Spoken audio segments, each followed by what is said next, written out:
भारत कोई भूमि का टुकड़ा नहीं बल्कि एक जीता जागता राष्ट्र पुरुष है। ये वंदन की धरती है, अभिनंदन की धरती। ये अर्पण की भूमि है, ये तर्पण की भूमि है। यहाँ की नदी नदी हमारे लिए गंगा है, यहाँ का कंकर कंकर हमारे लिए शंकर है। हम जिएंगे तो इस भारत के लिए और मरेंगे तो इस भारत के लिए। और मरने के बाद भी गंगा जल में बहती हुई हमारी अस्थियों को कोई कान लगा के सुनेगा तो एक ही आवाज आएगी, भारत माता की। जैसे जमीन पर चमकते हैं जुगनू, आसमान में चमकते हैं तारे। जैसे जमीन पर चमकते हैं जुगनू, आसमान में चमकते हैं तारे, कुछ ऐसे ही हैं आदरणीय बाठी सर और बाठी मैम हमारे श्री समर्थ पब्लिक स्कूल के एक सितारे और स्कूल का यशस्वी नेतृत्व संभालने वाले आदरणीय प्राचार्य महोदया, आदरणीय उप प्राचार्य महोदय। गुरु वह दीपक है जो अज्ञान के अंधकार को दूर करता है। ऐसे सभी गुरुजनों को मेरा हृदय से प्रणाम और सभी महानुभाव एवं यहाँ पर उपस्थित सभी विद्यार्थीगण। मैं स्नेहा कविता मिश्र वैराले कक्षा 8वीं डायमंड से आज के स्वतंत्रता दिन पर कुछ विचार अभिव्यक्ति हेतु उपस्थित हूँ। आजादी की दुल्हन ने ऐसे ही नहीं बिहाई है, खूनी नदी बही हमारी गर्दन तक कटवाई है। गोरों के शासन में देखो कितने अत्याचार हुए, आम आदमी खास आदमी जो भी थे लाचार हुए। फांसी के फंदे पर था अशफाक खुशी से झूमा था, वीर भगत ने फांसी के फंदे को हंसकर चूमा था। राजगुरु राजेंद्र लहरी शेखर की अजब कहानी थी, जान लुटा दी मातृभूमि पर कितनी गजब जवानी।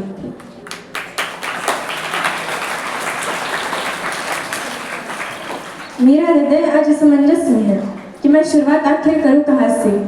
मैं शुरुआत करूं उस भारत से जहां 140 करोड़ लोग 22 भाषा और 1600 से अधिक बोलियों में बात करते हैं, जहां राजनीति मात्र सत्ता का खेल नहीं बल्कि विचारों की विविधता का दर्पण है। या उस भारत की सांस्कृतिक जटिलता से जहाँ 4000 जातियाँ, 25,000 उपजातियाँ, 49 गोत्र और 8 प्रमुख धर्म हैं, जहाँ विचारों की क्रांति ने न केवल भारत को बल्कि पूरे विश्व को दिशा दी है। यकीन मानिए उन लोगों ने भारत की आज़ादी के कुछ नाम हम गिन लेते हैं जिन लोगों ने प्राण दिए। ऐसे बहुत सारे नाम हैं जिन्हें हम जानते तक नहीं हैं, परंतु यदि उन्होंने प्राण नहीं दिए होते तो इस तिरंगे के नीचे खड़े होकर आज हम मुस्कुरा नहीं रहे होते। उनके लिए सिर्फ एक पंक्ति कहूंगी कि जिस दिन तो शहीद हुआ न जाने किस तरह तेरी माँ सोई होगी, कि जिस दिन तो शहीद हुआ न जाने किस तरह तेरी माँ सोई होगी। मैं तो बस इतना जानूं वह गोली भी तेरे सीने में उतरने से पहले रोई होगी।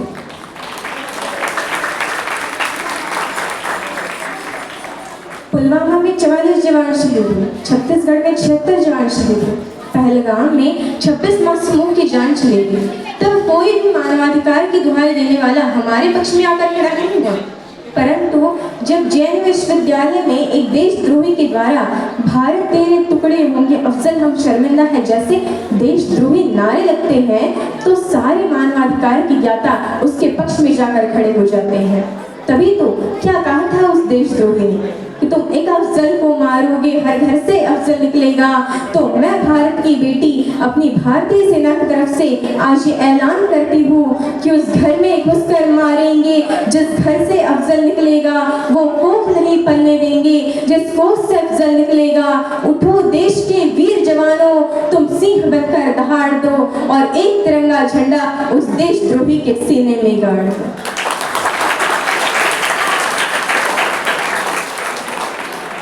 क्योंकि नौजवानों के दिल में जलती आग हिंदुस्तान है, शत्रु के वक्षस्थल पर करता नाग हिंदुस्तान है। ये शौर्य है, बलिदान है और त्याग हिंदुस्तान है।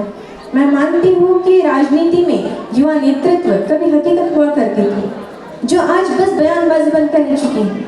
आज के भारत का युवा जब भारत तेरे टुकड़े होंगे जैसे नारे लगाता है, आज के भारत का युवा खालिस्तान पाकिस्तान जैसे नारों का समर्थन करता है, तब उसी भारत की उसी जमीनी 23 साल के शहीद आजम सरदार भगत सिंह की वह हिम्मत भी देखी है, जहां वो अपने फांसी के फंदे को चूम कर गले से लगाते हैं और अपनी शहीदी से इस देश के क्रांतिकारियों का नया सैलाब खड़ा कर देते हैं।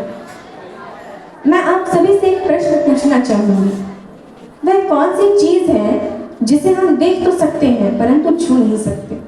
यही प्रश्न सन 1947 से पहले एक कक्षा में किया गया था। उस समय विद्यार्थियों ने इसके अनेक उत्तर दिए। किसी ने कहा कि हम आकाश को देख तो सकते हैं परंतु छू नहीं सकते। किसी ने कहा कि हम सूरज को देख तो सकते हैं परंतु छू नहीं सकते।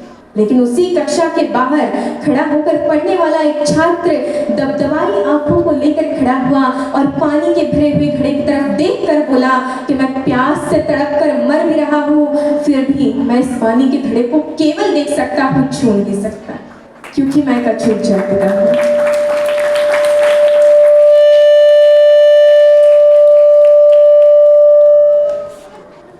और वो अछूत जाति का विद्यार्थी कोई और नहीं बल्कि हमारे भारत के संविधान के निर्माता डॉक्टर बाबा साहेब भीमराव अंबेडकर जी थे। आज 78 वर्षों के बाद कक्षा भी वही है, सवाल भी वही है, पानी का घड़ा भी वही है, परंतु यदि कुछ बदला है तो वो ये कि किसी भी जाति का छात्र हो, वो सबके साथ बैठकर पढ़ भी सकता है, खेल भी सकता है, पानी भी पी सकता है, और इतना ही नहीं, इस देश के सर्वोच्च पद पर बैठकर एक आदिवासी महिला राष्ट्रपति के रूप में प्रगति का मार्ग प्रशस्त कर सकता है।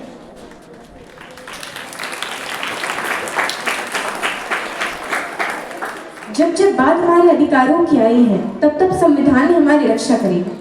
फिर वो चाहे आईपीसी की धारा 377 से जुड़ रहे परलिंग समाज के लोग हों, या श्रीकांत बोला जैसे दिव्यांग जनों के लिए शिक्षा के अधिकार हो, या महिलाओं के लिए दहेज प्रथा का बोझ हो, संविधान ने हमेशा ही हमारी रक्षा कर एक सूत्र में बांधने का काम किया है। भारत के संविधान की लोकतांत्रिक यात्रा बहुत लंबी रही है।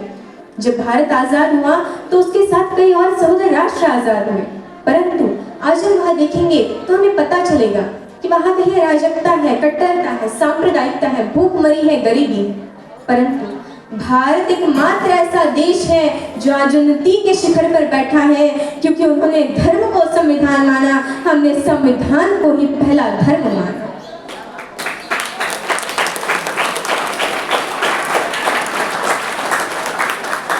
लंदन में मुस्कुराते हुए कभी चर्चिल ने कहा था कि ये देश आजाद हो भी जाए तो भी बहुत दिन तक टिकेगा नहीं, ये टूट कर बिखर जाएगा। अब मुझे लगता है कि नर्क में चर्चिल की आत्मा देख रही होगी तो सोच रही होगी क्या से क्या हो गया देखते देखते, क्योंकि आज का ये वही भारत है जो स्टार्टअप के क्षेत्र में पूरी दुनिया में तीसरे स्थान पर है। ये वही भारत है जो ओलंपिक केंद्र टोक्यो की धरती पर झंडा तिरंगा लहरा देता है। ये वही भारत है जो चंद्रयान 3 को पृथ्वी से चंद्रमा तक पूरी दुनिया में सबसे कम बजट में पहुंचा देता है, क्योंकि हमने अपने कर्तव्यों का निर्वहन किया है। और अगर इसी तरह इस देश का प्रत्येक नागरिक अपने कर्तव्यों का निर्वहन करता रहा तो यकीन मानिए 2047 तक विकसित भारत का लक्ष्य एक सूक्ष्म मात्र होगा। इसलिए मैं जाते जाते इतना कहना चाहूंगी कि वर्तमान का गूगल हो, माइक्रोसॉफ्ट या पेप्सी हो, इन सबको भी दिए हैं हमने अपने भारत के सीईओ। अब भी पूरी दुनिया में सबसे ज्यादा डॉक्टर्स हमारे हैं, खेल जगत में चमकने वाले भी भारत के सितारे हैं। अपने पौरुष के बल पर दुनिया को सदा बतलाएंगे, विश्व गुरु हम कल भी थे, आज भी हैं और सदा कहलाएंगे। धन्यवाद। जय हिंद, जय भारत।